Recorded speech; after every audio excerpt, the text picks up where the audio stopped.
So I think when companies are first putting in an option plan, the first thing really to think about is to decide how they're going to determine the value of the company's stock for purposes of pricing the options. Under U.S. tax laws, there's some significant penalties if options are granted with a strike price that's significantly or just less than the fair market value of the company's stock at the time of grant. So we'll see many companies actually just go out and get an independent valuation of their stock to use for purposes of pricing their stock options.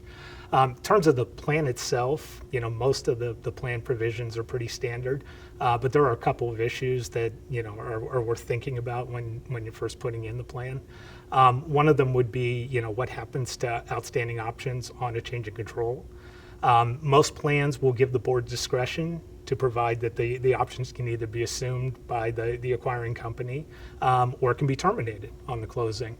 And then the question would be, well, if the option is not vested and it's not going to be assumed, it's going to be terminated, would the option need to be accelerated first so the optionee gets the full benefit that's been built up in the option, or would the board have discretion to terminate the option without payment? And we see companies go both ways on that question. Second question would be, would the company have a right to repurchase shares that an employee holds at the time they terminate employment with the company? If the employee exercised a vested option and then terminates, the company might have a right to buy back the stock. It would generally be at the fair market value of the stock at the time of the repurchase.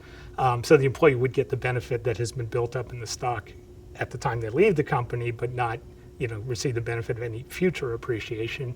Again, that's something we see companies go both ways on, and would want to think that through at the time you put in the option plan.